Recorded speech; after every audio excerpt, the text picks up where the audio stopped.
passado a gente estava vendo sobre o quê? Vocês lembram? Tá, mas o que a gente falava sobre modelagem? Você lembra? Das etapas, da definição. A gente estava falando o seguinte, quais são as etapas para a gente fazer uma modelagem de dados? Modelagem de dados, eu tinha comentado com vocês, que era o seguinte, você não pode criar um banco de dados antes de saber qual é a estrutura que você vai criar. Se o banco de dados está de acordo com a realidade. Tem muita gente que cria banco de dados, mas não está de acordo com a realidade. Quando a gente fala realidade, quais são os dados que esse banco de dados tem que guardar? O nome, o sobrenome, a filiação. Tem algumas empresas que às vezes não é necessário guardar a filiação. Às vezes não é necessário, tá? Então, se não é necessário, eu tenho que prever essas coisas durante o processo de modelagem de dados. Então, o processo de modelagem de dados, só resumindo, para depois eu tocar mais rápido. Modelagem de dados, a gente tem 3 tipos de modelagem de dados. A modelagem conceitual, a modelagem lógica e a modelagem física. Então, a modelagem conceitual é aquela modelagem que a gente faz no início de tudo. Para quê? Para saber quais são os dados e qual é a realidade que a empresa quer implementar. A modelagem lógica é eu passar aquela parte toda de documentação para um software. Depois que eu passo isso para um software, eu vou instalar o banco de dados. Aí é a última coisa, que é a parte física. Lá na parte física, a gente vai estudar o quê? SQL, que é a linguagem estruturada de consulta. Então, SQL, deixa eu falar, o SQL é uma linguagem estruturada de banco de dados. É uma linguagem para você consultar dados, inserir informações no banco de dados, criar tabelas, criar relacionamento entre as tabelas, que é o que eu vou tratar aqui com você nessa disciplina. E o SQL é uma linguagem. Então, essa linguagem ela roda em qualquer aplicativo de banco de dados, ou seja, em qualquer software. Quais são os softwares de banco de dados que a gente conhece, que são os mais populares? O PostgreSQL, o SQL Server, o MySQL, o MariaDB, o MongoDB. Então, isso aí são aplicações, são softwares que gerenciam e criam banco de dados. O que você vai estudar aí no próximo período é o MySQL. Só que a gente tem o MySQL admin e tem o MySQL Server. O MySQL Server é uma versão mais robusta, ela é mais usada em empresa e tem a versão paga. Empresas que têm que gerenciar um banco de dados, esse banco de dados ele é vital para o negócio da empresa, a empresa paga. Ou seja, ela paga a Oracle para manter o banco de dados no ar. Tá? Mas a gente, usuário comum, a gente que é estudante, a gente que é professor, a gente pode instalar o MySQL Server no computador da gente usar. Só que a gente tem um limite. O MySQL Server, para quem não paga, é até 10 GB de informação. Então, por exemplo, se uma empresa tem um banco de dados que passa de 10 GB, ela vai pagar. Ou seja, se a base de dados dela, o tamanho do arquivo do banco, passou de 10 GB, a empresa tem que passar a pagar. Mas para a gente usar em casa, para a gente como profissional autônomo, vai prestar serviço para uma empresa, a princípio não precisa pagar. Vai depender muito para a empresa que você vai prestar serviço.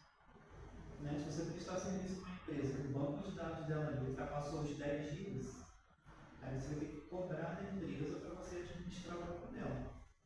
Por que você vai ter que cobrar? Porque vai sair do seu bolso assinando do SQL Server. Então, isso aí, essas questões depois. Por que eu não trouxe essas informações aqui agora? Depois eu trago para você e eu te mostro os sites onde falo sobre isso. Porque você pode ler um pouco mais profundidade se você quiser, tá, gente? Não estou obrigando você a ler. Eu acho que isso daí vai partir depois. Quando você estiver no mercado de trabalho, trabalhando com isso, né? Você quer realmente ser um administrador de banco de dados, você vai se aprofundar mais. O que a ferramenta é, até onde a ferramenta é gratuita, até onde ela tem que ser paga, por que tem que ser paga, quanto que paga, se o pagamento é mensal ou anual. Então acho que essas informações é mais para frente. Acho que não é pertinente agora a gente tratar sobre isso. Tá? Então a modelagem de dados, essa modelagem de dados que eu vou te apresentar aqui é conceitual. Só que lá no programa desse tema no curso fala assim, o professor tem que ensinar para o aluno modelagem conceitual e passada conceitual para modelagem lógica. Por que só para lógica? A gente vai passar do modelo conceitual para o modelo lógico, para quando você chegar no terceiro período, você passar do modelo lógico para o modelo físico. Então, saindo dessa disciplina aqui, você tem que conhecer como é que faz o modelo conceitual, como é que passa o modelo lógico. O modelo lógico, a gente vai usar o BR modelo, é um software, ele é gratuito, ele não é pesado, ele é leve, ele é uma aplicação Java, ele roda super leve na máquina, não precisa ter um processador assim, nem a quantidade de memória absurda para rodar. Por quê? Porque ali a gente vai estar criando banco de dados, a gente vai estar desenhando um banco de dados. Então a modelagem conceitual basicamente é você desenhar um banco, saber quais são as tabelas que você vai usar, como é que elas vão se relacionar, quem vai se relacionar com quem. Então essa disciplina aqui ela é bem conceitual. Por isso chama modelagem conceitual. Lá no terceiro período, você vai entrar na gestão do projeto de banco de dados. Aí não, você vai implementar o banco de dados. Qualquer empresa, pequena, média ou grande, precisa ter um banco de dados. Qualquer um. Pode ser uma mercearia, pode ser uma grande multinacional, ela precisa de um banco de dados. Ela guarda dados. Tá? E as etapas que eu tinha começado a falar com você foram essas: a definição, o desenvolvimento e a operação. A definição é a gente conhecer a situação atual da empresa, né? A situação atual da empresa e do problema e buscar uma solução. Solução é para quê? Para resolver esse problema. Na definição é que você vai fazer o quê? A modelagem dos processos e análise do sistema. O Michael perguntou uma coisa aqui no início, que isso aqui também ajuda a responder. Banco de dados não é análise do sistema. Ou seja, o banco de dados é uma parte da análise do sistema. Porque a análise do sistema é o quê? Você desenvolver, é você implementar, né? E depois fazer a manutenção. Tem muita gente que se preocupa em desenvolver e implementar. Vai lá, desenvolve um software e implementa, põe no cliente, o cliente começa a usar. Só que às vezes a pessoa não se preocupa que no futuro, aí quando a gente fala futuro hoje na tecnologia, a gente pode dizer que é daqui a 5 anos. A gente tem que prever uns 3, 4, 5 meses para frente. Daqui a 5 meses, daqui a 6 meses, por quê? As leis mudam, a Constituição não muda, né? Mas as leis, a parte jurídica, ela muda. Se essa parte jurídica ela muda, às vezes aquela informação, aquele dado que era importante há 6 meses atrás, daqui a 6 meses na frente não é mais importante. Mudou a maneira, né, de ter acesso aos dados. Então, quando a gente fala em análise de sistema, engloba uma coisa muito maior do que só o banco de dados. Então, o banco de dados é uma etapa ali dentro. Entendeu? Então, o que é a definição? É você identificar qual é o problema que a empresa tem e como é que você vai fazer para solucionar o problema. Só que essa solução do problema, por enquanto, você vai desenhar ela, literalmente. Você vai desenhar. Depois que você desenhar, você vai usar um software para depois implementar usando SQL. Já vou adiantar para você, SQL é a linguagem de consulta estruturada mais usada no mundo. Então hoje, quem domina, quem sabe SQL, pode trabalhar até remoto. Você pode prestar serviço para a empresa sem sair de casa, gerenciar o banco de dados dela, criar o banco de dados dela e gerenciar de casa. Tá? E gerenciador de banco de dados, um administrador de banco de dados, não ganha muito mal, não. É uma profissão que vale a pena investir. Para quem não gosta muito da área de desenvolvimento. Mas não quer dizer que o cara que trabalha com banco de dados, que ele não tem que entender um pouco de desenvolvimento. O ideal é o cara entender um pouco de Java, pelo menos. Tá? Mas falar assim, você manja de Java? 100% não. Mas eu conheço alguns comandos de Java, sei pegar o banco de dados e ligar no Java. Mas criar uma aplicação do zero, colocar muitas funções, não. Mas ligar o banco no Java na aplicação isso que eu respondi o Michael no início. Ah, você domina isso? Não, 100% não. E é muito difícil a gente dominar isso tudo. Né? Por isso que o cara faz especialização, faz mestrado, às vezes, uma área específica, porque o cara já estuda aquilo área. Tá? Então, quando a gente fala em definição, é isso, é você identificar o problema. Entendeu? O que é o desenvolvimento? O desenvolvimento é você criar atividades da parte de design, protótipo, codificação, teste. Isso aí eu comentei na aula passada. Protótipo. Quando a gente fala em protótipo, significa que o software ainda não vai ser lançado para o cliente. Vou dar uma amostra para o cliente. Essa amostra do cliente, você já conhece que é a versão beta. Então, existem softwares que estão na versão beta, que é para quem? Para teste. Teste por quê? Porque eu não sei como é que esse software vai reagir, eu não sei como é que esse software vai se adequar à necessidade do cliente. Porque a verdade, gente, não sei se você já ouviu falar nisso, a verdade é que as empresas que desenvolvem software, as empresas que prestam serviço, elas estão preocupadas na satisfação do cliente. Não sei se você já ouviu falar nessa vertente aí. É satisfação do cliente. A satisfação do cliente faz o cliente ser fidelizado e automaticamente atrai mais clientes. Quando uma empresa é ruim e ela não se preocupa em satisfazer o cliente, a reputação da empresa cai, né? E outros clientes não vêm obter o serviço daquela empresa ou o produto daquela empresa. Então, uma coisa que você tem que se preocupar, não agora, mas lá para frente, quando você estiver trabalhando com isso, é qualidade. Não adianta você desenvolver bem, fazer um software muito bom, se ele não tem qualidade. Aí você vai falar assim, mas o que é qualidade? Qualidade é se o software atende às necessidades do cliente. Isso é qualidade. Se o cliente virar para você, bater nas suas costas e falar assim, rapaz, o seu software é excelente. Ele faz tudo o que eu preciso e ainda faz mais além. O seu software tem qualidade. Mas se ele virar para você assim, poxa, aquela implementação que você fez, ficou faltando isso, aquilo e aquilo outro. Você pode ver que o seu software não tem qualidade. Então é satisfação. Como é que a gente sabe a satisfação do cliente? Quando a gente pede o cliente para avaliar. Até aquelas estrelinhas lá. 5 estrelas, 4 estrelas, escrever um comentário.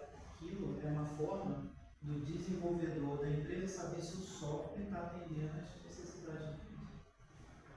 Tá? É isso mesmo, gente. Tá? Ok? Então, desenvolvimento é isso. Você saber fazer o design, que é a cara do sistema, um protótipo, fazer o código mesmo, testar. A gente faz, às vezes, um teste. Não sei se o pessoal os professores aí já estão falando sobre isso com vocês, testar software, não é só fazer. Fazer é tranquilo, gente. Fazer você pode colocar um cara aí, um programador que é experiente, pede para fazer para você, você paga, o cara vai fazer o código para você. Mas e testar, está funcionando? Funciona realmente? Atende a necessidade do cliente, a satisfação do cliente, atende? Isso é a parte de teste. Por isso que aqui na faculdade tem uma disciplina lá, vou até dar aula disso, vou dar aula para eles hoje, ó, qualidade e teste de software. Então lá no quinto período você vai estudar qualidade e teste de software, o quê? Essa parte de teste, de qualidade, para você ver se o produto atende às necessidades do cliente mesmo, se tem qualidade. Como a gente está estudando numa faculdade de desenvolvimento, né, de software, vai falar de qualidade de software. Mas quando a gente fala em qualidade, serve para qualquer coisa. Até um atendimento numa rede de supermercado tem que ter qualidade. Né? Tem atendente que tem um atendimento para a gente que, caramba, não vai dar um soco na pessoa, né? De tão estúpido que é, de tão mal-humorada que a pessoa Mal educada. Mal educado, você fala um bom dia, realmente É o que mais tem. não responde, né? Eu vou pegar uma água. Isso aí entra no quesito da própria investimento. O cliente insatisfeito ele não volta. Eu acho que você é assim. Se você for mal atendido numa empresa, num estabelecimento, a chance de você voltar é quase zero de você voltar. A não ser que o produto que tenha lá é um produto que você só encontra lá e você gosta daquele produto. Aí você se submete a voltar. Mas não foi isso. Ainda mais agora com as lojas virtuais.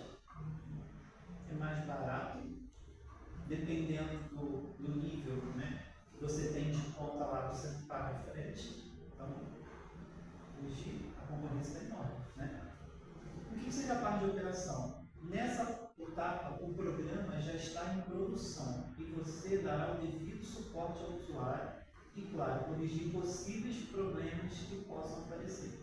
Aí também entra a continuidade do software, se for preciso. Tem softwares que você muda a versão, você já deve ter ouvido falar isso. Aí tem a versão 3, agora cada um sua versão 4. A versão 4 ela veio para substituir a versão 3. É igual o iOS? Oi? É igual o iOS? É igual a iOS. Igual a iOS. Entrou um bebê aí. Eu tinha a versão 11, passou para a versão 12. Né? Eu tinha a versão 12, passou para a versão 13. Né? Tá? Então, se passou. Se passou a versão, então automaticamente é por quê? Porque o software ele tem continuidade também. Então não significa que o cara lançou um software e aquele software vai ser daquele jeito pro resto da vida. Ele cria uma versão nova. Né? Então a gente tem que entender que software tem o quê? Ciclo de vida também. Como a gente nasce, cresce, reproduz e morre. Isso também tem um ciclo. Windows também. Qualquer software. Qualquer software. Tá? Qualquer software tem continuidade de software. Essa continuidade é para quê? Para atender novos requisitos, colocar novas funções no software. A Microsoft fez isso direto. Antes era o Windows 7. Você consegue enxergar a diferença do Windows 7 para o 10? Tem Cara, diferença. o Windows 7 você não tinha integração com nada seu. No Windows 10 você tem integração com tudo. Você pode vincular seu telefone, você pode vincular seu Instagram, você pode vincular o seu WhatsApp, ele já roda essas aplicações todas dentro dele. Você não precisa nem ir na web para poder rodar isso. Então foi uma mudança radical, né? De que? Uma mudança radical de função. Então essas funções são alteradas permanentemente. Tem software que às vezes você vai instalar numa empresa, um software numa empresa pequena, que ela tem um gerenciamento de um negócio pequeno, que a continuidade, né, a atualização não vai ser tão frequente. Mas se você instalar um banco de dados, né, no caso aqui, estou falando de software, se você instalar um software numa grande multinacional, a chance de você ter que ficar atualizando é muito grande. Por quê? Porque o negócio da empresa vai mudando, os fornecedores mudam. Às vezes a empresa só tem fornecedor no Brasil, aí ela passa a atender fornecedor fora do Brasil. E aí? O seu software lá tinha lá no seu banco de dados lá tinha um campo lá para você escolher o país. Não, você só tinha Brasil. Pronto, dançou. Porque agora a empresa ela atende o quê? Empresas estrangeiras. Então tem que ter lá um clique lá, né? Uma caixa, uma seta drop-down para você escolher Brasil, Estados Unidos, México, Canadá. Então as necessidades, as funcionalidades vão mudando. Isso é normal. Isso é normal. Mas o ideal é a gente pensar nisso antes de acontecer. Por isso que a gente faz modelagem de dados. Porque se a gente faz modelagem de dados, a gente pode prever se vai acontecer. Se a gente não faz isso, a gente faz com a realidade de hoje, não pensando no futuro. Se a gente não pensa no futuro, a gente vai ter que voltar e alterar aquilo tudo e criar um novo banco de dados para a nova realidade. Isso dá trabalho. Não dá só trabalho mental, de fazer linguagem, não. Dá trabalho financeiro, principalmente isso aqui. Ó. Porque se amanhã já desenvolveu o banco de dados, por que ela tem que voltar lá, desfazer tudo e criar tudo do zero? Cara, ela já estava fazendo outra coisa completamente diferente. Já estava desenvolvendo para outra empresa. Trabalho dobrado. É um retrabalho, né? Um retrabalho. Né? E isso depende de grana. Você acha que ela vai fazer de graça? Claro que não. Pagam por hora, né? É pago por hora, ou é pago por diário. Então, não pode trabalhar de graça. Certo? Então, quais são os modelos que podem ser utilizados para fazer modelagem de dados? Existem diversos modelos de ciclo de vida para desenvolvimento de programas, como cascata, incremental, espiral, evolutivo e etc. Ou seja, existem vários modelos para você criar um banco de dados. Vamos abordar aqui alguns, que são os mais utilizados. Modelos de cascata, esse aqui, ó. O modelo de cascata, ele é um modelo tradicional que foi criado lá em 1966, é um modelo bem antigo, ele só foi formalizado em 1970. Ele define as fases que serão sequenciais. Qual é a ideia do modelo de cascata? A implementação é sequencial. Como assim? Essa primeira parte aqui, ó, o topo chama análise e desenvolvimento de requisitos. Então aqui eu vou analisar, vou definir e vou saber quais são os requisitos que eu preciso para solucionar o problema. Né? Porque eu disse para você lá que o software é criado para solucionar um problema no usuário. Então eu vou analisar, definir quais são os requisitos que eu vou usar, quais são as ferramentas que eu vou usar, quem eu vou colocar para fazer o que são os requisitos. Depois a gente vai para o projeto de sistema e de software, ou seja, aí que a gente vai começar a mexer na questão do desenvolvimento. Depois a gente vai implementar e fazer teste do software. Depois que implementar e fazer teste do software, a gente vai fazer o quê? Integração dos sistemas. Não sei se você já ouviu falar isso. Quando a gente fala num sistema, num programa, o programa tem várias funções. E às vezes essas várias funções elas estão divididas em vários módulos diferentes, não é? Você tem um módulo de alteração, você tem um módulo de inserção, você cria um código para inserção, você cria um código para alteração de dados, você cria um outro código para exclusão. Quando você insere uma informação, você está mexendo no módulo de inserção de dados. Mas se o cara quer alterar os dados? Para ele alterar os dados, ele tem que fazer uma pesquisa dos dados, certo? E essa pesquisa dos dados, automaticamente, ela está vinculada tanto à alteração quanto à inserção. Então, por exemplo, se o cara insere uma informação no banco de dados, eu tenho que saber aonde, em que banco de dados essa informação foi guardada. E para eu saber onde essa informação foi gravada, eu tenho que ir lá no módulo de inserção. Então, quando a gente fala de sistema, a gente tem que falar da integração. Integração. Não sei se os professores estão começando a trabalhar essa questão com você. Porque geralmente, vou falar pelo que eu aprendi, tá? Muitos anos atrás. E quando me ensinaram errado. Eu tive que fazer outra graduação para aprender o certo. Por quê? Porque naquela época era de um jeito. Antigamente a gente fazia a integração, a gente não fazia integração. A gente fazia mais ou menos o seguinte: a gente criava um módulo de inserção, aí uma outra equipe criava um módulo de alteração e uma outra equipe criava um módulo de exclusão dos dados. E como é que integrava isso tudo? Aí a gente chamava uma outra pessoa para fazer a integração. Então, assim, o cara que fazia a inclusão, ele não mexia com a parte de alteração. E o cara que fazia a parte de alteração de dados, ele não mexia com a parte de exclusão. Então tinha um cara, que na época a gente chamava de analista de dados, analista de sistema, o analista, que fazia a integração dessas funções. Eu vou te falar o seguinte: era muito ruim trabalhar assim. Por quê? Porque eu fazia a parte de inclusão de um jeito, ele fazia a parte de exclusão de outro jeito.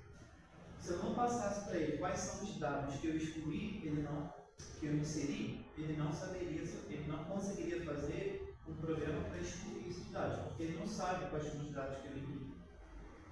Então era muito complexo trabalhar com programação. E isso lá em 1999, 2000, era muito difícil trabalhar com programação por causa disso, não tinha integração.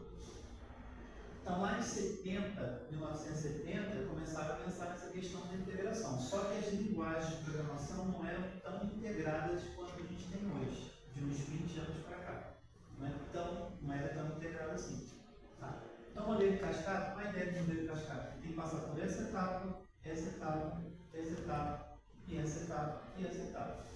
Lá na parte de operação e manutenção, o software já está rodando, o cliente já está usando o software, é a parte de operação, ele já está botando o software para usar. Deu um problema no software. Encontrou um erro, uma função lá que você implementou não está funcionando da forma que deveria funcionar. O que eu tenho que fazer? Eu tenho que voltar na parte de integração, eu tenho que voltar na parte de implementação, eu tenho que voltar na parte de projeto, até chegar na análise de novo. Eu não posso sair daqui e voltar direto aqui. Por quê? Esse modelo é cascata, ele segue essa sequência. Então ele segue essa sequência na descida e tem que seguir a sequência na volta. Eu não posso sair daqui e voltar aqui de novo, direto. Não pode pular etapa, no caso. Não posso pular etapa. Né? Eu tenho que voltar aqui na integração, ver o que ficou errado na parte de integração e testar de novo. Ah, fiz o teste, certinho. Volta aqui, ó, na implementação de unidade. Teste de unidade é você testar cada função do software. Quando a gente fala em qualidade de software, tem que testar se o software está incluindo, se o software está alterando, se o software está excluindo. E depois eu tenho que ir lá na base de dados e ver se o dado que eu pedi para excluir sumiu da base de dados. E eu tenho que ver se na hora de inserir, se aquela informação entrou na base de dados. E se eu alterar, eu tenho que ir lá na base de dados verificar se aquela alteração foi efetivada na base de dados. Porque às vezes o seu programa vai falar assim, não, registro incluído com sucesso. Que é essa mensagem que você programa lá na tela para aparecer. Registro incluído com sucesso. Mas você tem que ir lá no banco e ver se aquela informação foi inserida mesmo. Porque se você não verificar isso, o que pode acontecer? A informação está inserida lá no banco. E daqui a 2 meses você vai consultar ela, você fala assim, mas eu me lembro que daqui a uns 2 meses atrás eu inseri esse cliente no banco de dados, por que ele não está lá? Aonde a gente consegue ver isso? É uma parte de implementação e teste. Por isso que a gente implementa e testa. A gente faz a integração e teste. Que é uma noção que há uns 20 anos atrás a gente não tinha isso não. Hoje você já vai para o mercado de trabalho com esse pensamento. Tem que testar e implementar e testar. Ok? Quem implementa não testa. Eu vou adiantar isso para você. Se você vai ser um desenvolvedor, você vai só implementar. Quem vai testar para você é outra pessoa. Então, as grandes empresas de desenvolvimento trabalham assim. Você desenvolve, você implementa. Show de bola. Ele vai testar o seu software, não você. Porque se você for testar, você vai achar que está show de bola. E ele vai achar um monte de vezes de erros que você implementa. Porque a gente, isso daí, eu estou um pouquinho mais lá na frente, mas é só para complementar, isso você vê nas empresas hoje com o nome de auditoria. Não sei se vocês trabalham em grandes empresas, ou conhecem alguém que trabalha em empresas, essas grandes empresas passam por auditoria. Semestral, semanal, quinzenal, anual, mas eles passam por auditoria. E a auditoria é o que mais as empresas têm em auditoria. Eu trabalhava na prefeitura, o Tribunal de Contas da União, eu vou lá no TCU. O TCU, ele mandava 2 auditores na prefeitura para fazer a auditoria dos sistemas da prefeitura, saber se estava tudo rodando direitinho, se tinha alguma fraude, se tinha algum erro. O pessoal do TCU, eles tinham que conversar com quem? Com os secretários de informática, com o secretário de fazenda, com o secretário de saúde, por exemplo. Tinha que conversar com o prefeito. No dia da auditoria, esses caras sumiam da prefeitura. Só ficava quem? Só ficava a gente, galera, peão. E o pessoal do TCU querendo, eu quero acesso a essa informação, eu quero acesso a esse usuário. Como a gente trabalhava na TI, a gente era obrigado a liberar o acesso. O acesso do cara é esse, o usuário dele é esse, a senha dele é esse, porque a gente tinha os caras achados do servidor. Com acesso aí. E aí descobriu um monte de podre, né? E aí eles iam rastreando e encontrando as coisas. Tanto encontrar as coisas que na época um cara lá que era secretário de fazenda, rapaz, esse cara era novinho, tinha uns 23 anos de idade. Caraca. 23 anos de idade, o cara era secretário de fazenda. Um dos cargos mais altos abaixo do prefeito, né? O salário era assim. Se eu não me engano, o salário na época de secretário, acho que era 20 mil reais por mês. Pô, salário assim maravilhoso, cara. É que mexeu no baú de tesouro, né? Era um salário maravilhoso, né? 20 mil reais. Só que o cara não estava contente só com o salário de 20 mil. Uma cidade pequena, Barra do Piraí. Não sei se vocês já conhecem Barra do Piraí, é só comércio que tem aqui praticamente. Não tem grandes empresas ali em volta. Né? As grandes empresas estão geralmente entre Volta Redonda e Barra do Piraí, está no meio do caminho, não está lá dentro da cidade. Tá, resumindo, nessa época aí, ele foi secretário de Fazenda durante 2 mandatos de prefeito. Ou seja, o prefeito ficou 2 mandatos, então ele ficou 8 anos ali. Mamando na vaca, vamos dizer assim. Então, com o tempo, né, foi descoberto. Ele foi exonerado, mas o que foi descoberto? Parte do dinheiro da Secretaria de Fazenda ele estava desviando uma conta que não era a conta dele, era uma conta de outra pessoa, e com esse dinheiro ele conseguiu montar um posto de gasolina na cidade. Posto de gasolina, gente, eu acho que assim, é uma mina de ganhar dinheiro. Todo mundo tem carro, todo mundo precisa abastecer, o cara tem moto, tá? Então ele fez essa.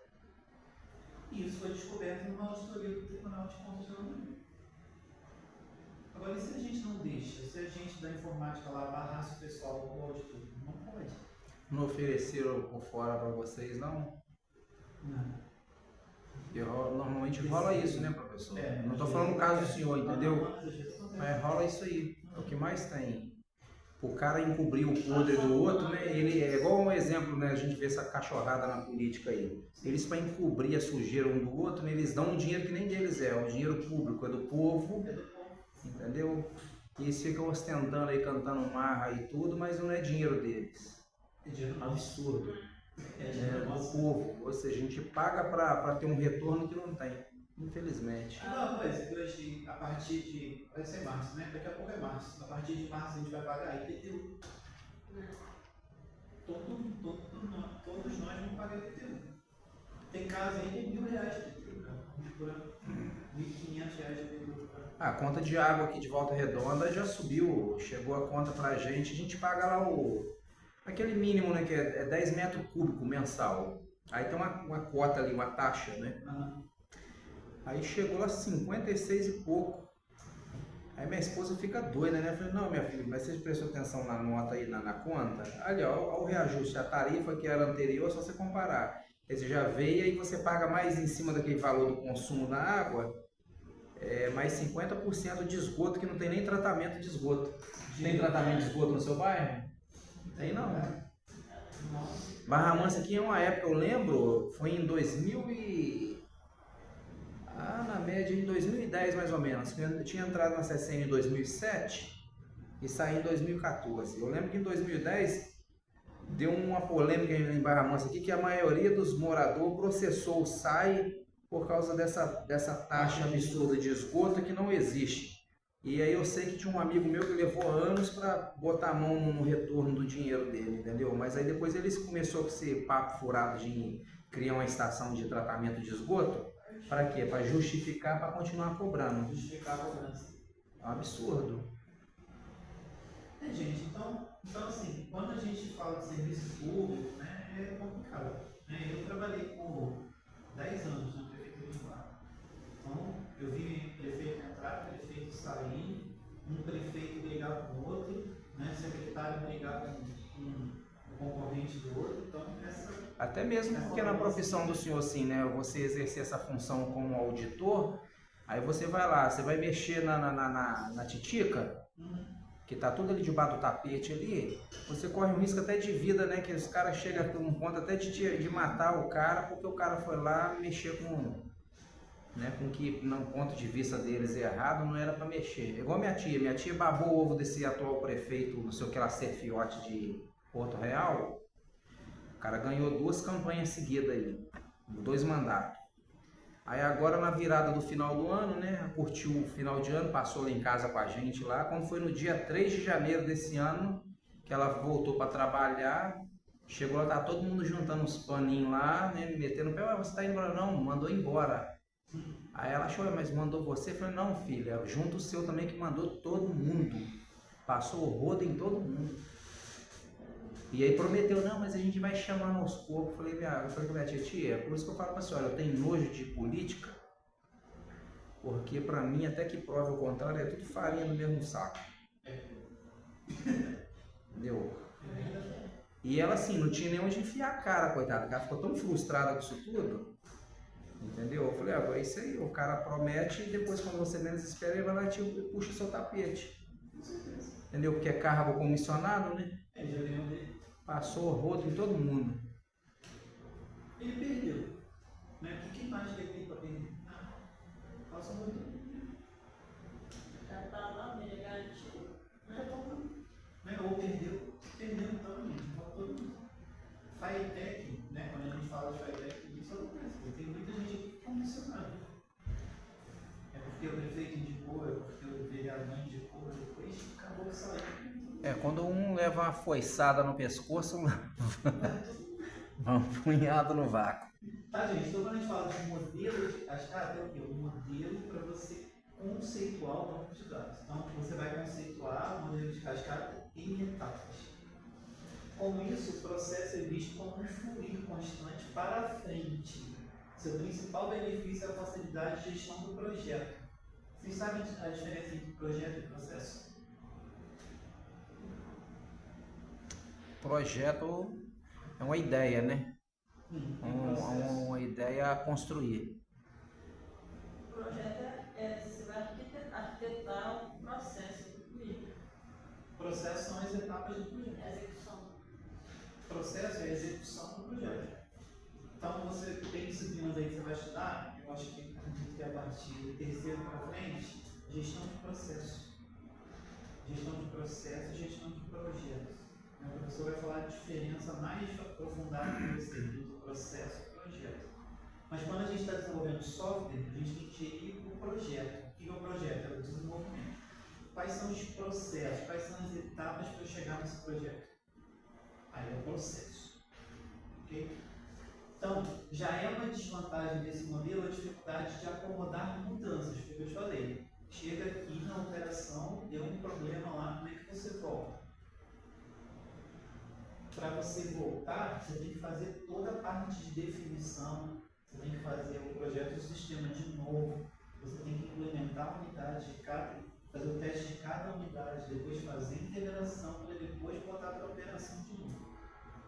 Então, o modelo de cascata é um modelo mais antigo e não é o mais adequado. Porque quando o programa está rodando e você tem que voltar, vai te dar muito trabalho. Você tem que definir tudo de novo, passar por todas as etapas. Ou seja, aqui diz assim, ó, tem uma desvantagem porque a dificuldade de acomodar mudanças depois que o processo já estiver em andamento. O negócio já está em andamento, as pessoas já estão construindo, as pessoas já estão testando, as pessoas já estão fazendo a integração. Aí chega lá no final, volta aqui de novo. Mas para voltar aqui de novo, olha só quanto tempo. Vamos supor que para chegar aqui, ó, até o software está sendo implementado e o cara usando, levou 6 meses para fazer isso. Aí com 2 meses de uso, o cara começa a ver que tem um monte de falha no sistema. Você levou 6 meses para implementar. Mais 6 agora. Você vai levar uns 6 meses para arrumar.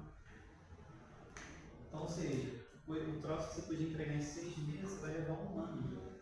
Aí nesse um ano. Se você não entregar de novo com outros problemas. Por isso que a fase de definição é mais importante. Né? A maioria das pessoas não se preocupa com isso, vai fazendo. Faz, cria, implementa, faz o teste com o cliente, usa aí. Depois que o cliente começa a usar, é o que a gente estava pensando, passou 6 meses, aí você vai ficar mais 6 meses para poder arrumar. Pode acontecer depois de um ano, você implementar de novo, daí de novo. Então essa empresa de desenvolvimento vai ser uma empresa que vai ser mal vista no mercado. Barra do Piraí tem 2 empresas de desenvolvimento. Vocês têm uma ideia. É uma cidade pequena e lá não tem campo de trabalho para desenvolvedor. Tem muito comércio. Então, assim, para o cara que é desenvolvedor e quer desenvolver para comércio, Barra do Piraí é um lugar bom para agariar cliente, né? Para ganhar cliente. Lá, se não me engano, a gente tem 3 redes de supermercado. Brasil, Casa do Arroz e Venturão. Tinha o supermercado Royal, que a gente vê por aqui, por esse lado de cá, Barra Mansa, Valterana. A Casa do Arroz, que é um dos supermercados mais antigos da cidade, eu acho que a Casa do Arroz fez 75 anos na cidade. E tem o supermercado Casa do Arroz. E ela, o dono do estabelecimento, por ele ser tão rico, ele foi comprando. Por exemplo, o Royal, o supermercado Royal, chegou a implementar uma filial lá na cidade. Quando o supermercado Royal ia abrir as portas, o dono da Casa do Arroz comprou o terreno, derrubou o supermercado e fez um estacionamento. Então, por que eu estou dando esse exemplo? Lá em Barra do Piraí, a parte de desenvolvimento é mais para comércio. Aqui pro lado de Barra Mansa, Volta Redonda, é mais para empresas multinacionais, né? Empresas da área de metalurgia. Aqui, eu acredito que aqui seja muito forte também a parte da área da saúde, igual o Michael comenta aí, né? Desenvolvimento de software da área da saúde. Aqui eu acho que o campo é melhor para vocês. Barra inteira aí seria um campo melhor para quem quer trabalhar com comércio, comerciante, o cara que vai abrir o próprio negócio, o cara tem um supermercado, uma loja de autopeça, pessoal. Tem loja de autopeça que não é informatizada ainda. É um absurdo. Né? Como é que tu vai achar um parafuso do retrovisor do carro tal? Se não tiver um software. Fica difícil pra caramba. Né? Mas mesmo com esse recurso, eu falo para você, deixa muito a desejar, tá? Que às vezes eu ando aí na cidade, igual comprar alguma coisinha para carro, assim lá, que às vezes um acessóriozinho, uma coisa boba, e com todo o sistema informatizado, você vê nítido ali que o vendedor ele se perde, porque, entendeu? O negócio consta lá no sistema, no estoque, e quando o cara vai lá no físico ver, não acha. Isso é problema de implementação, gente. Aí fica difícil. Isso é problema de implementação. É a falta de definição. Ou seja, se eu definir bem o problema, eu consigo criar um software de calculação. Tem um exemplo que ele está falando. Outro exemplo bobo também, tipo assim, uma determinada peça, o senhor vai lá no Google lá e digita, aí você vai no manual do carro, às vezes, né, o nome da peça é X. Aí quando você vai pesquisar no Google, para ver no Mercado Livre da vida ou algum outro site lá, você não acha a peça. Porque às vezes ela tá registrada com outro nome. As pessoas conhecem outro nome. Em outras cidades, em outros lugares. E não acha, aí é complicado pra caramba. Esse aqui, gente, é o modelo evolutivo. Você consegue ver a diferença desse modelo do anterior? Você consegue ver alguma diferença? Aí você tem 2 itens a mais, né? Contando com o principal aí, né? Que é a descrição do esboço. Eu contei no outro aqui, são 5 itens, né? Na cascata. No modelo cascata. Esse aí tem de forma geral aí, tem 7. Mas o que você vê? Tipo assim, eu acho que esse aí comparando com o outro em termos de quantidade de item, esse aí parece ser um pouco mais completo do que o outro. Mas alguém arrisca uma? Uma etapa é mais ligada com a outra. Então você tem as setinhas, Uma etapa é mais ligada com a outra. vai para tem que ter um planejamento melhor das etapas. É um tempo menor. Tempo menor. Mais alguém? Fala alguma coisa? Você descreve qual é o problema, faz um esboço do problema. Essa parte aqui, ó, especificar o problema, desenvolver e validar, ela está numa fase só, numa etapa só. E por ela estar numa etapa só, você pode, por exemplo, você especificou um software, você identificou o problema, aí você começa, passa para o pessoal desenvolver. O pessoal que desenvolveu, passa para o pessoal validar. O que é validar? Você não fala, você pode validar? Aprovar. Aprovar, você atestar que aquilo está funcionando. Não está funcionando, não, você pode voltar. Você tem essa flexibilidade de voltar. Lá no outro era mais difícil fazer isso. Porque aqui a gente jogou a especificação, o desenvolvimento e a validação numa etapa só. E a parte da versão final, a versão intermediária, a versão final, então aqui ó, é que é o software que vai estar rodando. Quando essa galera entregar o software, eles vão entregar uma versão inicial, eles vão entregar uma versão intermediária e eles vão entregar uma versão final. Vai entregar protótipos. Protótipos de versão inicial, versão intermediária e versão final. Aqui o software está desenvolvido. É a versão final que vai instalar no cliente. Mas se por acaso, não sei se você viu aqui, ó, essa seta aqui, ela só vai, ela não volta. Então quando está na versão final, cara, está feito. Mas antes de chegar na versão final, aí tem uma versão intermediária. Ah, deu um erro aqui, aconteceu, encontraram, tiveram alguma dificuldade, ó, a gente pode voltar lá nessa etapa, na validação, desenvolvimento e especificação. Então esse modelo evolutivo significa que o quê? etapas, o processo, né, de desenvolvimento ele vai evoluindo com o tempo. E se acontecer algum problema em uma dessas fases, a gente pode voltar. A gente tem flexibilidade para voltar. Tem que voltar na ordem, professor? Não. Você pode voltar, Aleatório, né? não precisa ser igual ao outro, voltar na ordem. Não. O cara criou uma versão intermediária, aí percebeu lá que deu um problema na definição. Ele pode voltar direto aqui, ó, na especificação. Ele não precisa voltar na fase de desenvolvimento e voltar na especificação. Ele pode passar essa informação direto para quem especificou o software. Ó, você especificou o software de um jeito que não está adequado na realidade do cliente. Aí o cara que especificou vai passar para o pessoal do desenvolvimento. O pessoal vai desenvolver, vai ter uma galera para validar isso e depois vai criar outra versão intermediária. Então, por isso que você vê software em versão 1, versão 2, versão 3, versão 4. Esses softwares que tem versão 1, 2, 3 e 4, eles estão aqui, ó, a versão intermediária. Quando chega a lançar a versão final, é porque eles entendem que aquele software está adequado à necessidade do cliente e depois eles vão se preocupar com o quê? Com a atualização dele. Ou com a manutenção dele. Essa versão intermediária você pode jogar para o cliente, vou colocar fazer um teste. Vou colocar, eu quero que ele faça um teste. Aí está na versão intermediária. O teste a gente faz sempre na versão inicial. Então, mas eu posso jogar para ele, vou colocar, eu quero que ele teste antes de finalizar. Eu posso entregar para ele testar e depois finalizar? Uma versão intermediária, mas aí você tem que avisar o cliente. Fala assim, ó, eu estou fazendo uma atualização do sistema para você que é uma versão intermediária, não é a versão final ainda. Mas pode ser. Tanto na inicial quanto na intermediária. Né? Porque se eu finalizar, não tem como mexer mais. Não tem como você mexer mais. Então quem desenvolve trabalha muito com versão intermediária. Que é o jeito que você tem que falar para o cliente assim, ó, eu mudei algumas funcionalidades aí para te atender, vê se está te atendendo. Manda para a relação do cara. Não, está funcionando. Tem mais alguma coisa que você gostaria de implementar? Está atendendo tudo que você precisa? A gente vai falar assim, não, show de bola. Essa é uma versão final.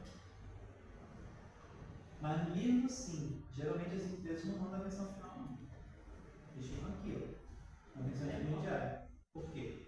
Porque software atualiza, a realidade muda. Foi o que eu falei para você. Hoje a gente faz de um jeito, daqui a 10 anos vai ser de um jeito completamente diferente. Tantas coisas estão diferentes que hoje a gente tem IA.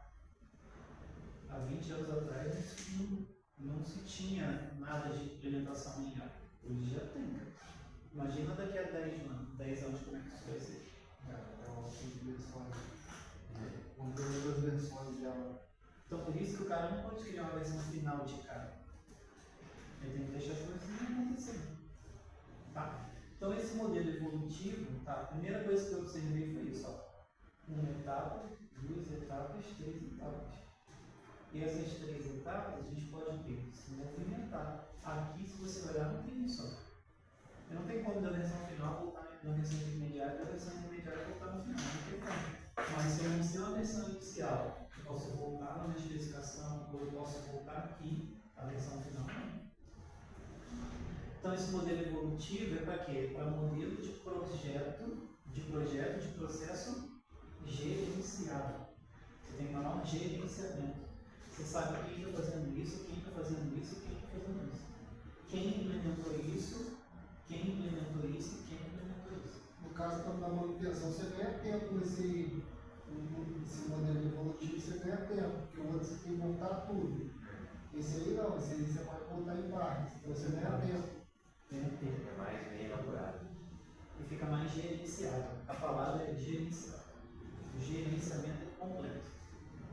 Porque hoje em dia, a gente tem que se preocupar com o gerenciamento. Você vai criar um banco de dados. O banco de dados vai ter que ser gerenciado. Por isso que a gente fala de banco, sistema de gerenciamento de banco de dados. Tem banco de dados que é isolado.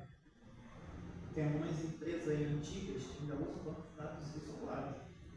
Que é exatamente o exemplo que o Michael falou. O cara vai lá, vê que a peça está no estoque e a peça não está no estoque. Isso é por quê? Porque o sistema dele, no sistema dele, consta a peça no banco de dados ali, mas quando o cara vai lá no estoque físico, ou seja, o modelo conceitual não está de acordo com o modelo físico.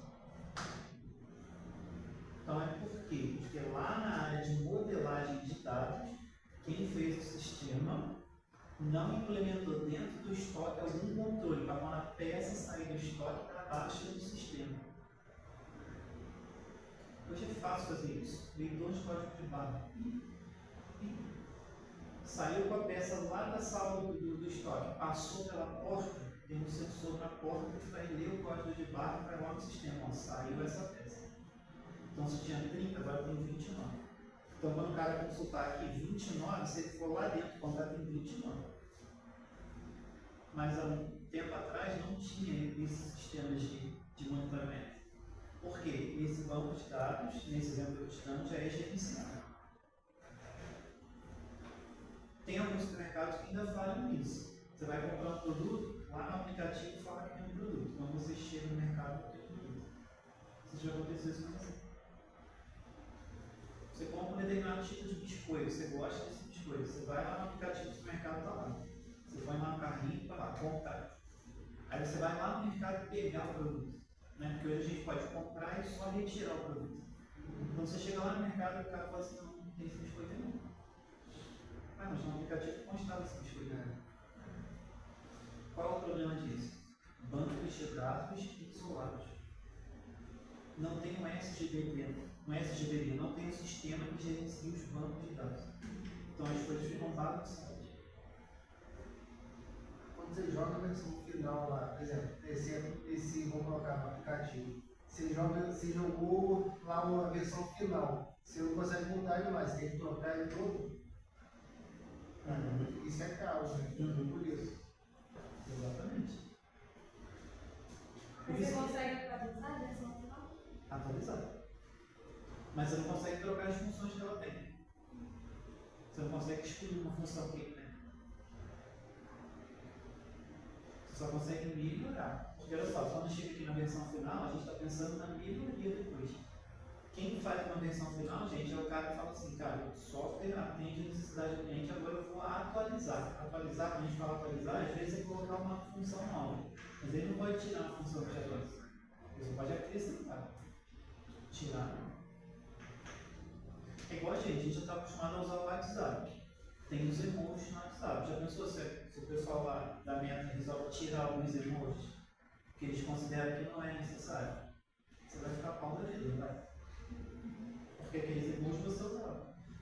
Não é só você, o mundo inteiro usava aquilo. Então não tem como ele tirar, pode acrescentar novos, mas tirar. Tá? Então a versão final é aquela versão que você vai se preocupar só na melhoria contínua, na atualização. Sempre assim. Modelo incremental.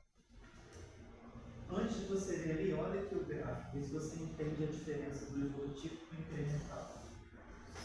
Não sei que aqui está escrito muito pequenininho, né?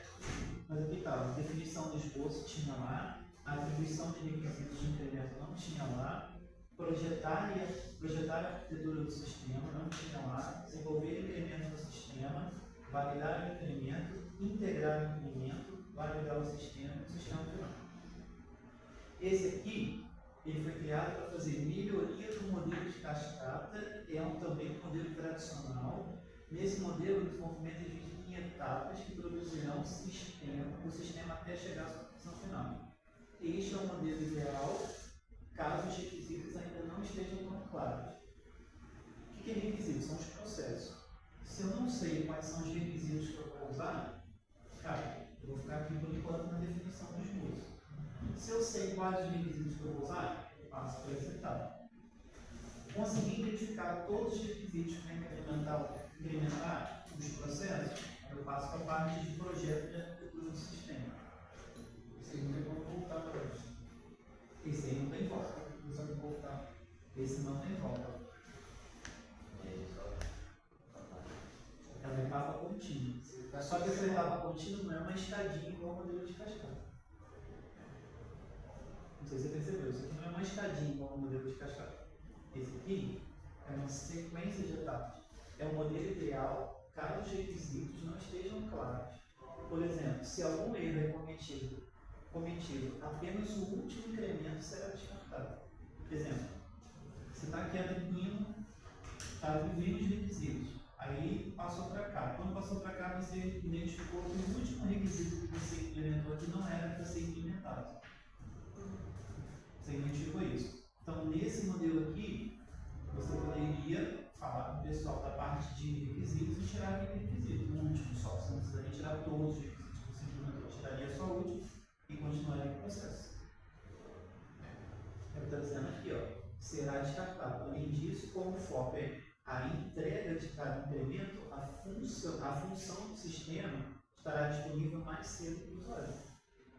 Então, se eu incrementei uma função, aquela função é validada, já pode ser projetada, já pode ser o que? Implementada.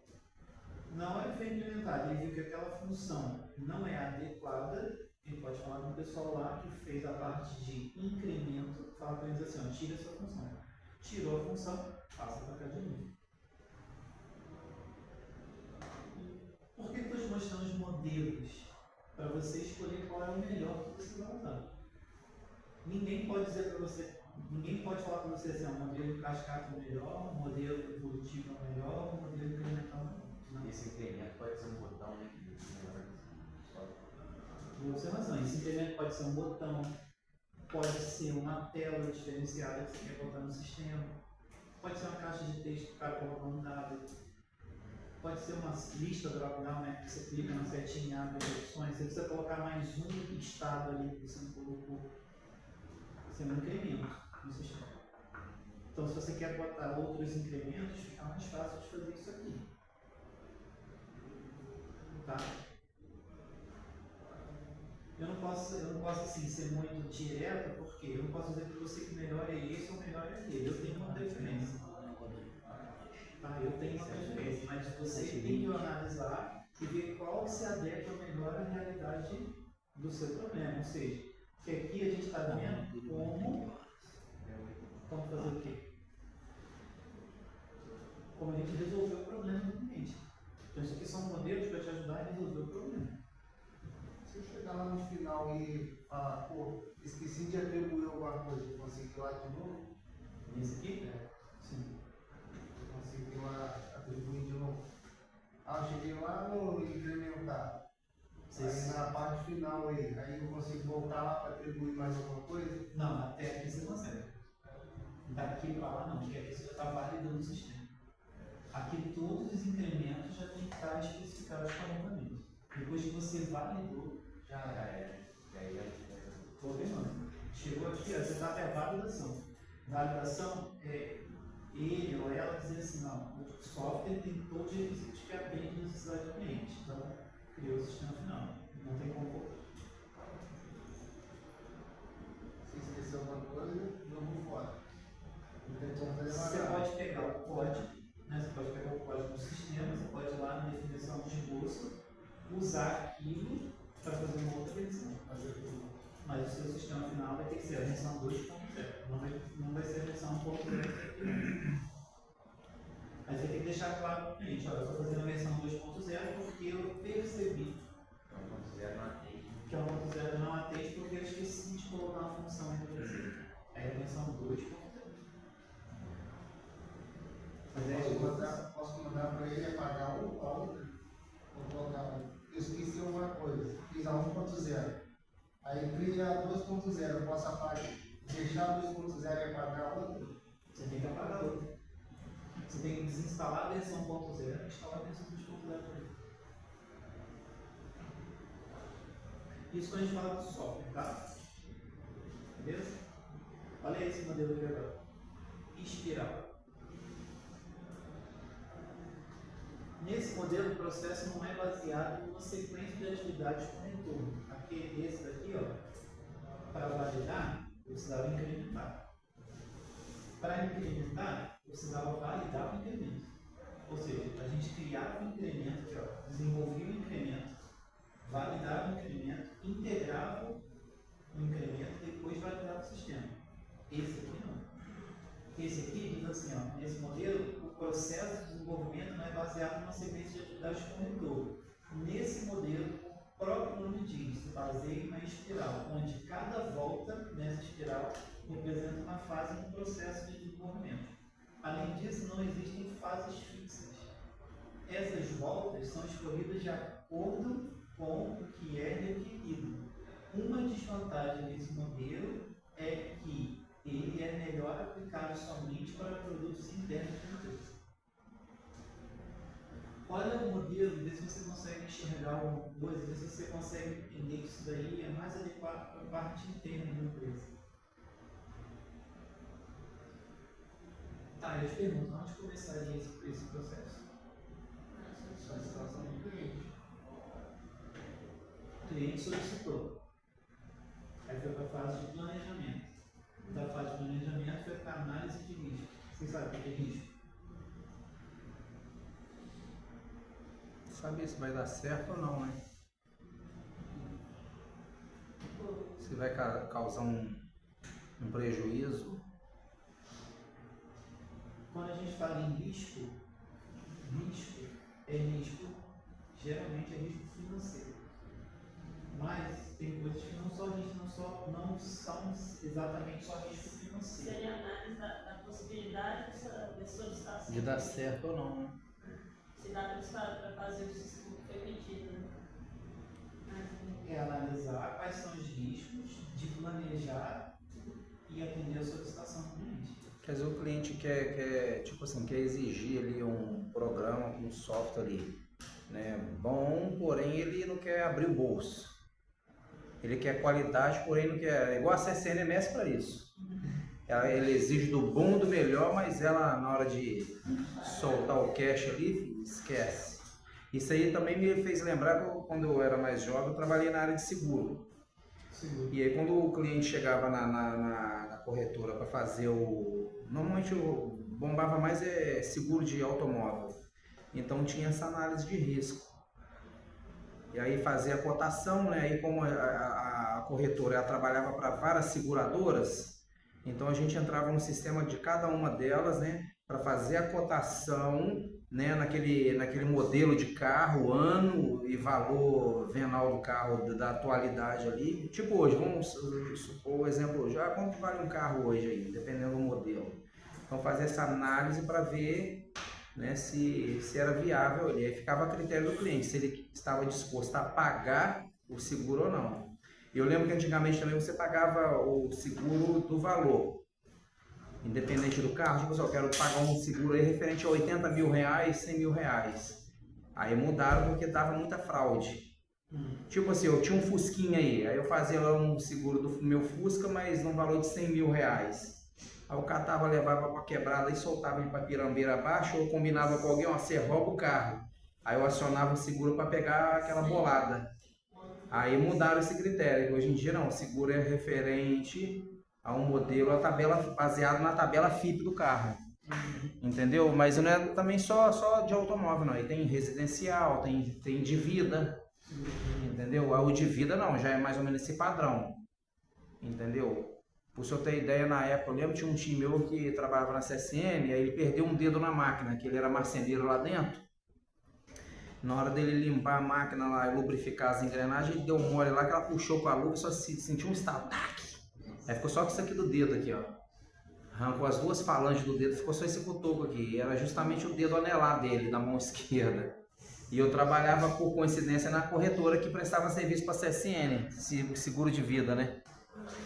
Aí meu tio tinha que receber só daquele dedo 40 mil reais na época. Aí ele com medo, que tinha um filho dele que trabalhava lá dentro, então ele com medo de acionar para receber a indenização, que ele pagava por isso, não tinha nada a ver com a CSN.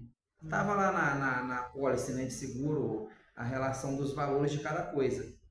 Aí ele com medo não quis. Eu falei, pô, mas isso é um boca aberta mesmo, hein? Deixou de pegar 40 mil reais com medo de perder o dedo. E ele nem sentiu dor nem nada. Dizia que eles que meteu lá, que ela puxou. Aí arrancou a luva, né? Que mordeu a luva. Quando eu fui, aí quem viu? Sem dedo. Aí esguichando sangue. Aí ele foi, garroteou lá, né? E perdeu o dedo, porque o tempo que ele levou, né? Ali o sangue coagulou, não tinha como fazer implante. Não tem como. Entendeu? Aí ele me fez lembrar disso, da análise de risco. Então eu acredito que é mais ou menos esse tipo, que envolve dinheiro, tanto para o cliente que está solicitando, né, o serviço, para ver, né, se dentro da condição dele, se ele está disposto para isso ou não, né? E quem vai fazer também. Eu vi, tá me dando cãibra na perna. Ah, mas olha só, não sei se vocês, Caraca. se vocês repararam uma coisa, ó. É que eu fiquei agachado o dia inteiro, mexi aqui. Planejamento, análise de risco, modelagem, desenvolvimento Estica, hein? e avaliação. Putz, grilo. Agora, isso aqui, ó, é tudo em relação ao cliente. Não sei se você percebeu. É a avaliação do cliente. Lá no final é a avaliação do cliente. Aqui não tem nada a ver com desenvolvimento em si. Aqui, esse modelo evolutivo aqui já está mostrando para você a realidade do cliente. Por isso que a gente fala que esse modelo espiral é o modelo mais indicado para avaliar os produtos internos da empresa. Porque aqui eu estou falando assim, o cliente lá solicitou um almoço. Esse almoço foi planejado, tem uma análise de risco, então ele vai analisar quais são as empresas que fornecem alimentação. Quantas pessoas vão, né? Modelagem, né, que seria saber assim, quantas pessoas vão consumir aquilo, o desenvolvimento e vai a avaliação do cliente. Mas isso aqui, né, esse modelo evolutivo, com essas etapas que a gente escreveu aqui, é para a área de software. Se eu quisesse usar esse modelo para uma empresa que fornece alimentação, supermercado, isso aqui se adequa. Eu só teria que mudar o nome dessas fases. Mas a ideia do modelo espiral vai saber qual é a avaliação do cliente. Aí eu te pergunto, quando chega aqui, o cliente não gostou, tem como voltar? Vai ter que botar no produto, né? Eu tenho que passar para a fase de teste, para a fase de desenvolvimento, para a fase de modelagem, né? Aí já é parecido com o modelo cascata, né? A única diferença é que você pode, nesse valor, mudar, alterar as fases. Apesar que não, o modelo cascata tem que voltar lá na estaca zero, né? É fixo. Esse aí não, é. E aqui você pode acrescentar mais etapas. Então, Quando você achar necessário. quando você achar necessário. Tá? Então, basicamente os modelos são esses. Mas tem mais modelos do que esse. Não sei se você viu, eu acho que assim, etc. Nossa, agora é 7h20. É 7h20 no intervalo. Vou dar pausa aqui, tá? Vamos lá. Bom, a gente vai falar sobre ciclo de vida e desenvolvimento. Esses ciclos que eu te mostrei, a gente chama de ciclos de vida tradicionais. A Nani, ela mostrou eu até pedi para ela ver se ela consegue jogar mais figura para vocês verem, né? Porque ali tem outros modelos de implementação, conceituais. Então, esses modelos que eu estava mostrando para vocês são modelos tradicionais, tá? Tradicional. Só que existe o ciclo de vida tradicional ou de cascata, o ciclo de vida da análise estruturada, o ciclo de vida da engenharia de software, então essa questão também tem a ver com engenharia de software, e o ciclo de vida da engenharia Pode passar, de se a gente informação. tiver. Tá? Então, quando a gente fala do ciclo de vida tradicional, ou cascata, é aquele ciclo de vida assim, só resumindo para a gente ter que ficar no tudo. É um ciclo de vida que a gente tem baixa interação. Por quê? Não sei se você lembra, a cascata, eu tinha que chegar lá no processo final, para adquirir o software, para voltar era mais difícil de voltar, né? Então a implementação era baixa, o pessoal do usuário e o pessoal do desenvolvimento eles não conversavam muito. Durante a etapa de levantamento de análise, o usuário até tentava passar alguma coisa para o analista sobre o problema, mas era muito pouca interação entre o usuário e o analista. Depois que definiu o problema, era criado um documento, tinha os requisitos do sistema, e então isso era congelado e utilizado durante todas as fases do documento. Então, quando a gente falava de ciclo de vida de cascata, era muito. Como é que eu posso dizer? Era um ciclo muito estanque, era muito parado. Você criava, você conversava com o usuário, mas o desenvolvedor não tinha acesso ao usuário. Nem o usuário tinha acesso ao desenvolvedor. Eu vou te dar um exemplo. Tem um aluno aqui, o nome dele é Lucas. Ele teve uma faculdade, acho que ano passado ou atrasado.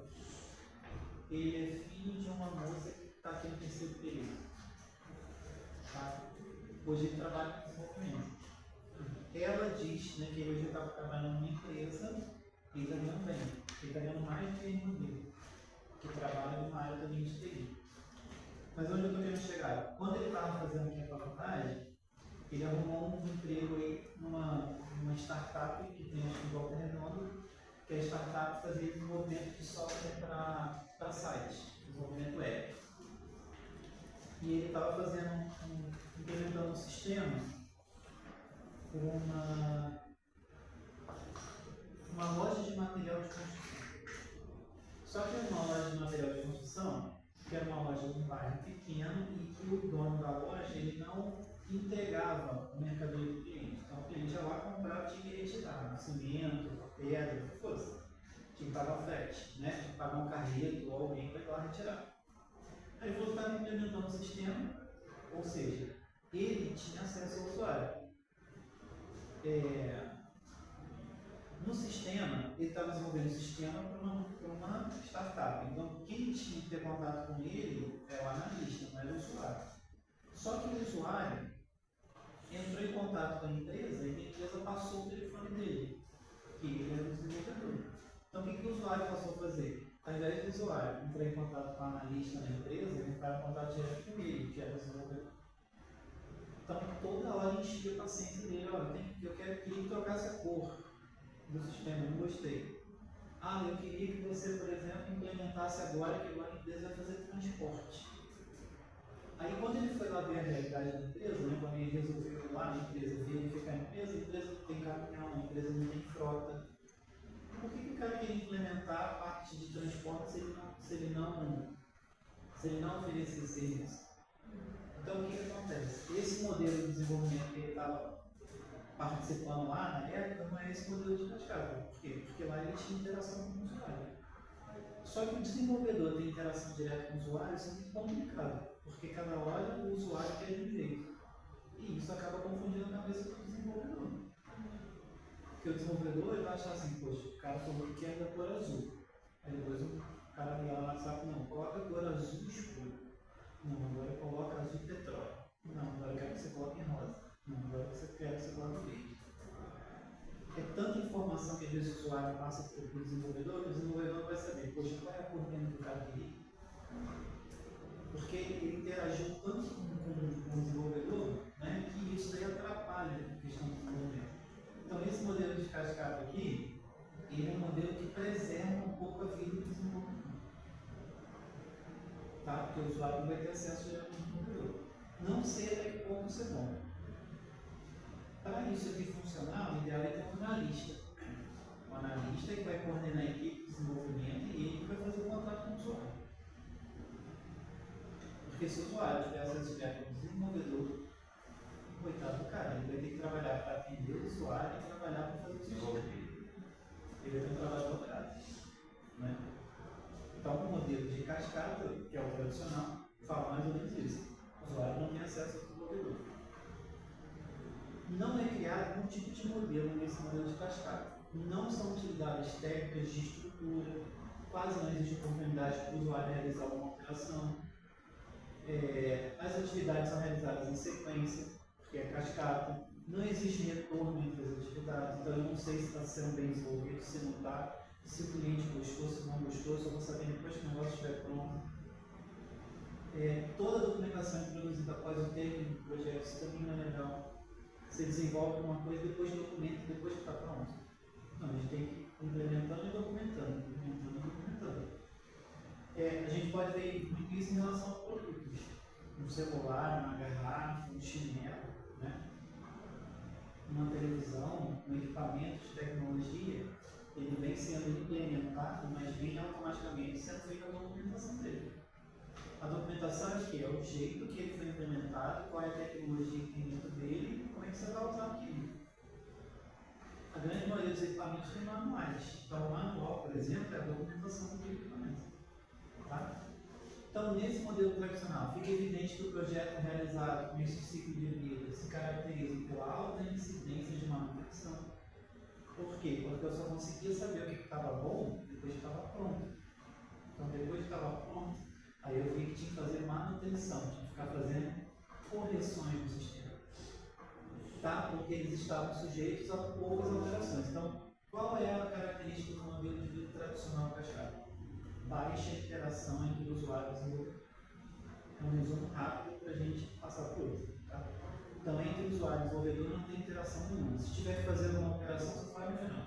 Se tiver que documentar, você documenta no final. Só que se dá mais trabalho, que é o comentário aqui, não sei quem falou, do retrabalho.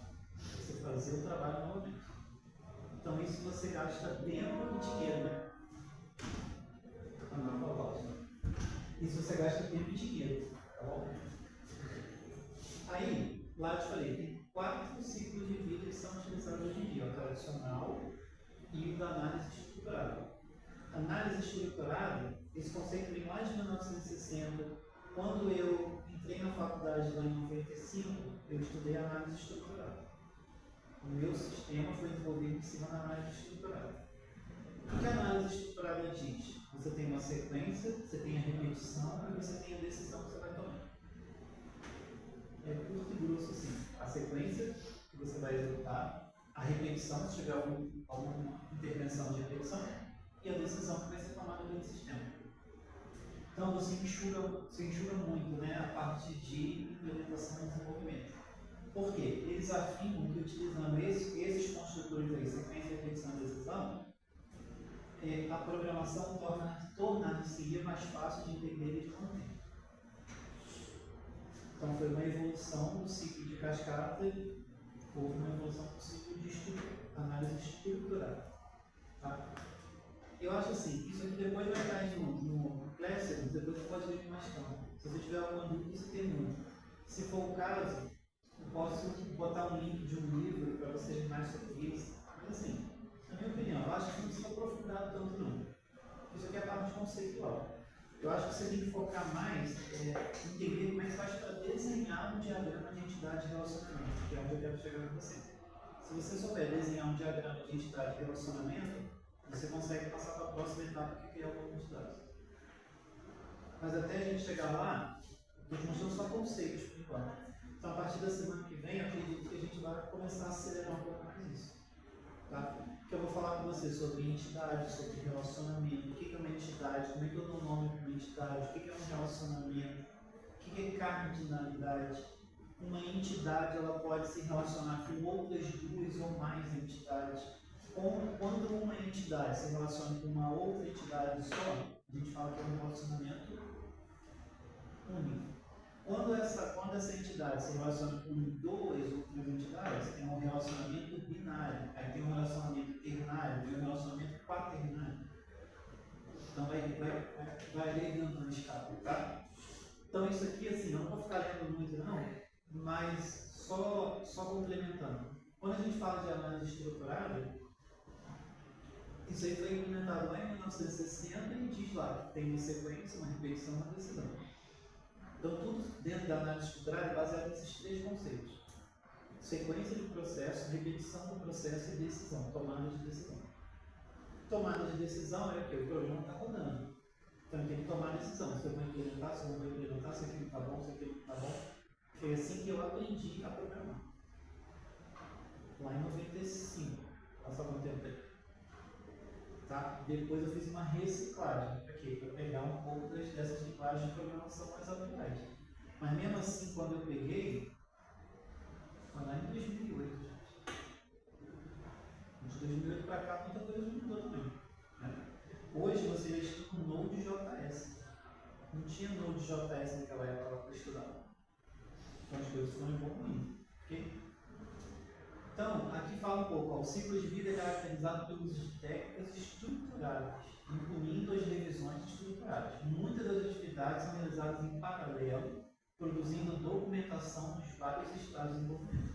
Então, análise estruturada significa que o cara está preocupado em documentar as coisas à medida que as coisas vão acontecendo. É diferente do modelo de cascata, que era documentado só no final.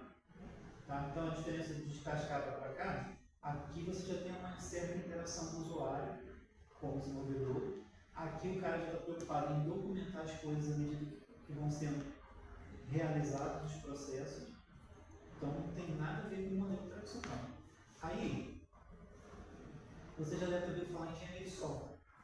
Engenharia de software, lá nos anos 70, a análise estruturada passou por uma revolução aí. Aí começou então a surgir a preocupação maior relativa à produtividade dos analistas e dos programadores, com a qualidade dos produtos e com os aspectos de segurança dos produtos. Da década de 70 para cá, a galera começou a se preocupar com segurança, a galera começou a se preocupar com a qualidade do produto. Né? Não sei se quem é mais velho como eu deve ter acompanhado o crescimento de algumas empresas, que antes elas faziam de um jeito, hoje elas fazem de outro. O produto era bom naquela época, mas hoje ele não é tão bom igual naquela época. Né? Hoje você compra aí um monitor, o monitor dura 5 anos, mas o monitor antigo ele durava 20 anos, 25 anos. Geladeira era assim, cara. Você comprava geladeira, ela durava 30 anos. Hoje ela dura 10 anos no máximo.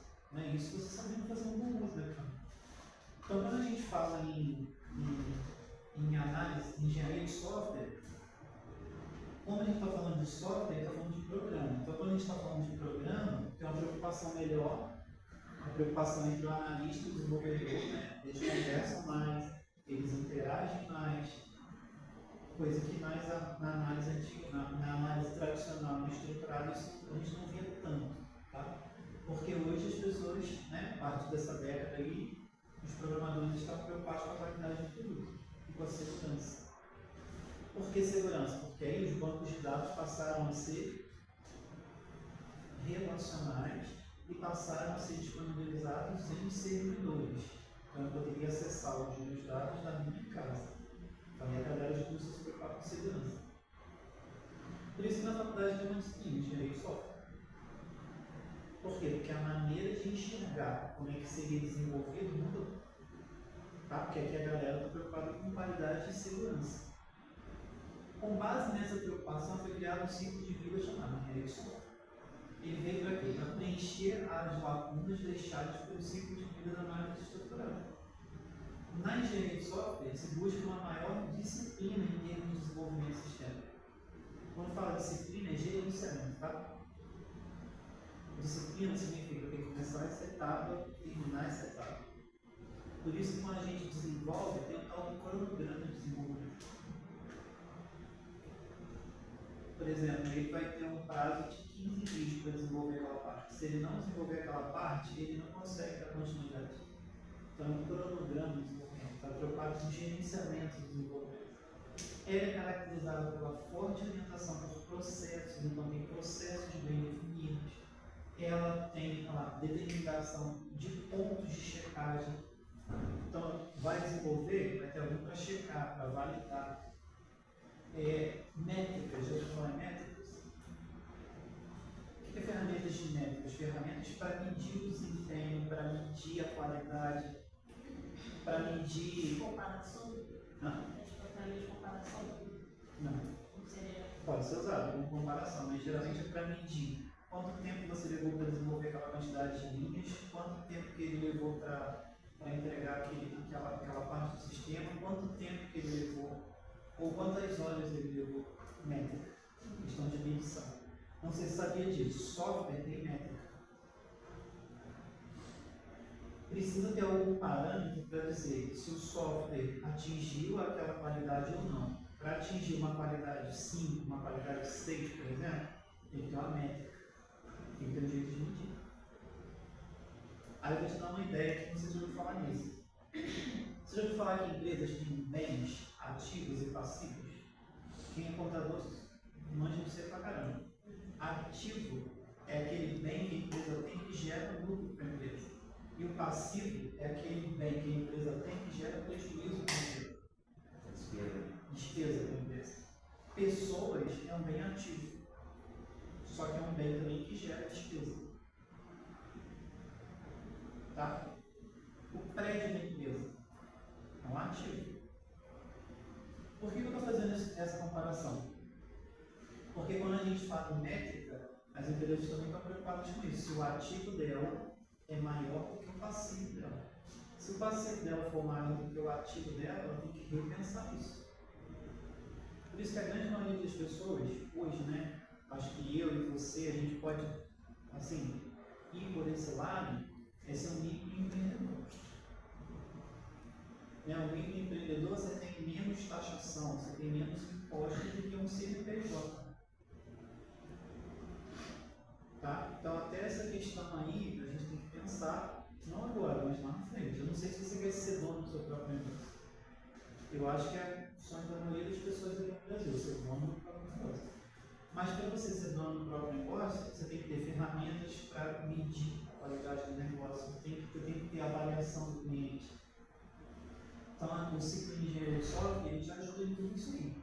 A questão de custo, custo do produto final, qual o controle de produtividade, de quanto em quanto tempo que a pessoa está produzindo, se ela demora muito tempo para produzir aquilo ou não. Isso aqui, assim, se você parar para pensar, isso aqui se encaixaria na realidade de uma empresa. Qualquer empresa, gente. Não é empresa de engenharia de software. A engenharia de software, a própria ideia da engenharia de software, ela se engloba no negócio de qualquer empresa. Não é só empresa que faz software. Pode ser uma empresa que fabrica automóveis. Tá? Então, a engenharia de software é fundamental em 7 fases. Por quê? Ela vai trabalhar com viabilidade do software, ela vai fazer análise, projeto, implementação, teste do sistema, teste do usuário e depois vai fazer a produção do sistema. Quando algum problema ocorre em uma dessas fases, retorna-se à fase imediatamente anterior para se rever os passos que levaram ao desenvolvimento daquela onde ocorreu o problema. Então, hoje em dia, a gente usa engenharia de software. Ciclo de engenharia de software.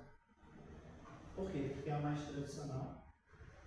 É aquela que eu posso mexer nas coisas com mais facilidade, é aquela que tem maior gerenciamento, é aquela que prevê custo, é aquela que tem métrica de medição de qualidade, tá? Então, é melhor engenharia de software. Então, no decorrer de 20 anos de uso de técnica de desenvolvimento de sistema, no qual a ideia central é analisar os processos atuais apresentados no ambiente do usuário e nos propostos para chegar ao sistema final. Começou-se a notar que os processos dentro da empresa, comparando corporação, repartição, etc., eram fortemente influenciados pelo meio ambiente externo ou locais onde a empresa. Porque é o seguinte, todo negócio é influenciado pelo meio externo. Todo negócio de uma empresa, a ideia do negócio de uma empresa é o quê? Atender um usuário, atender um cliente. Quando a gente fala em software, então, o usuário que está aqui do lado de fora, ele influencia demais no desenvolvimento do software. É mais ou menos o que eu exemplo. Tá? E tem o ciclo da engenharia de informação, que é o quê? Você vai implementar de acordo com informação. Os processos são estáveis se comparado com os processos. Essa estabilidade era devido ao fato de que os dados só sofrem algum tipo de mudança no momento em que o negócio também muda. Lembra que eu comentei com você? Você pode desenvolver um software e entregar. Só que você entrega, aí foi até uma pergunta dele, perguntou assim, mas quando o software está pronto, eu posso ir lá e montar o software? Se você estiver trabalhando com um ciclo de engenharia da informação, por quê? Porque o ciclo de engenharia da informação ele diz que a mudança vai acontecendo de acordo com o negócio. Quando a gente fala negócio, é o que faz a empresa gerar dinheiro. É o que a empresa faz. Se o negócio da empresa muda, eu posso mudar o software. Então, o ciclo de engenharia da informação, né? Hoje, assim, a gente está entre o ciclo da engenharia de informação e o ciclo da engenharia de software. São esses dois modelos que a gente usa. Quando eu usei na minha época, era o modelo da análise estruturada. Então, as coisas vão mudando, gente. Se você for pensar em modelagem de dados, pensa nesse ciclo de engenharia da informação. Se você quiser ler mais um pouco sobre isso, eu acho que vai ser legal você ler sobre isso. Tá, gente? É legal aí, né? Eu acho melhor você ler um pouco mais sobre isso aí. Beleza? Vamos encerrar por hoje, então? Fechou, professor? Tudo fechou.